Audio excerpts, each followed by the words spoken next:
वृषभ रास या आठवड्यात वृषभ राशीत सूर्याचे भ्रमण असल्यामुळे व्यक्तिमत्वात एक वेगळे तेज आणि आत्मविश्वास दिसून येईल.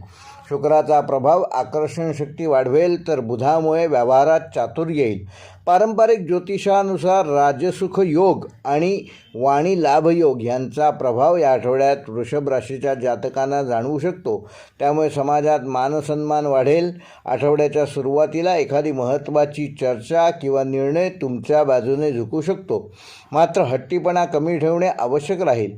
नोकरीत वरिष्ठांकडून कौतुक होईल. काही जणांना नवीन पदोन्नती, जबाबदारी किंवा वेगळ्या विभागात काम करण्याची संधी मिळू शकते. खास करून बँकिंग, शिक्षण, कला, सौंदर्य आणि प्रशासन क्षेत्रातील व्यक्तींना विशेष लाभ होतील. व्यावसायिकांसाठी हा आठवडा स्थिर प्रगतीचा असून नवीन ग्राहक मिळतील आणि जुन्या व्यवहारांमध्ये गती येईल. दुकान, जमीन, वाहन किंवा सजावटीशी संबंधित व्यवसाय करणाऱ्या वृषभ राशीच्या जातकांना या आठवड्यामध्ये विशेष लाभ होऊ शकतो. भागीदारीतील कामात पारदर्शकता ठेवल्यास मोठा फायदा संभवतो. विद्यार्थ्यांसाठी हा आठवडा एकाग्रता वाढवणारा असून अभ्यासात सातत्य ठेवल्यास चांगले परिणाम दिसून येतील.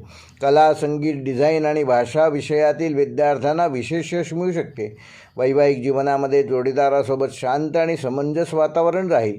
काही जणांना जोडीदाराकडून आर्थिक किंवा मानसिक आधार मिळेल. प्रेमसंबंधात गोडवा वाढेल, पण जुन्या गोष्टी उकरून काढणे टाळा. एखाद्या खास व्यक्तीसोबत भविष्याबाबत चर्चा या आठवड्यात करू शकता.